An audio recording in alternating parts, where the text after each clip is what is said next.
So 3 things that Skyrim Special Edition got wrong. If you guys did see my video yesterday, and if you didn't, I would highly recommend you watch it. Basically, I talked about 5 things that I think Skyrim Special Edition got particularly right. I don't want to spoil anything again, so if you haven't watched that video, I encourage you to, or at least watch it after this video to hear both sides of my story. Regardless, here I am back with 3 things that I actually think it got wrong. I only have 3 things because I don't think there is much room for error here, and I think actually some of the errors it did make are kind of gaping and a lot bigger than some of the things it got right. All in all, even when you're watching this video, I do really like Skyrim Special Edition. I think it was a very good game. I think it could have been a bit of a better game, but regardless, that's what these 2 videos are here to do, is give you my thoughts on that situation. With all that being said, if you guys do enjoy the content, I really encourage you to consider subscribing, but with that, let's just jump right into it.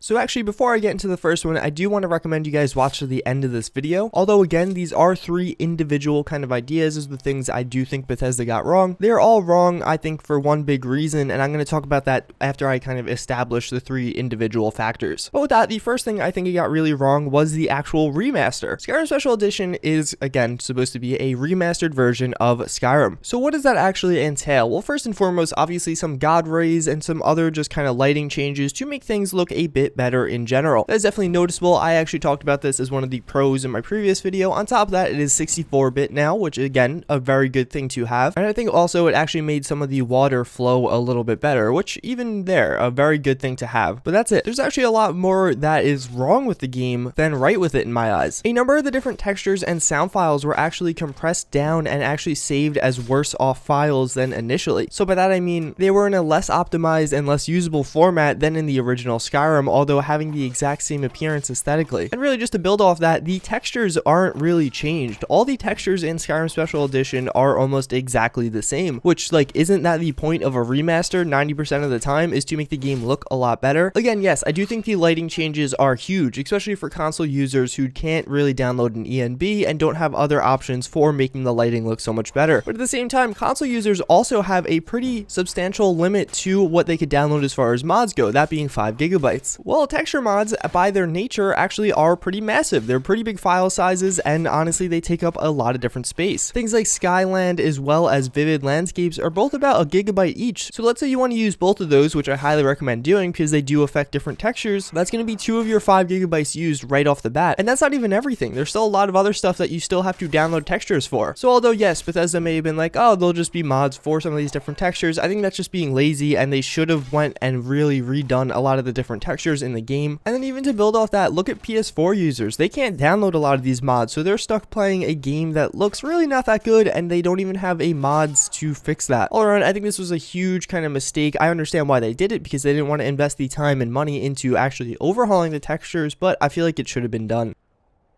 So up next, we do have game bugs. So this is going to be something that actually is kind of going to build off the first point I did make in this video. Regardless, a lot of the bugs that did plague Skyrim did make their way into Skyrim Special Edition. A few were squashed. Like, I know some of the flickering ones did get deleted, but a lot of other ones actually remained in the game code, which is pretty unfortunate. There are some different options to remedy this. Of course, we do have the unofficial Skyrim Special Edition patch, but again, for the same kind of points I made in the first video, although this is a fortunate solution, we do have, 1, PS4 users don't have this, and 2, if you're going over your whole game and gonna re-release it as a modern edition and all that at a price tag of $60, don't you think they should have taken the time out to actually get rid of some of the bugs? I mean, they could have very easily just looked at all the changes the Skyrim Special Edition patch does do and just changed those themselves in the game code. It just kind of boggles my mind that they didn't actually take those additional steps. And actually, one of the top rated comments on the 5 things I really like about Skyrim Special Edition was that they remastered a lot of the bugs, and I totally agree. I think this is a huge thing they should have addressed, and it kind of, again, is insane that they didn't.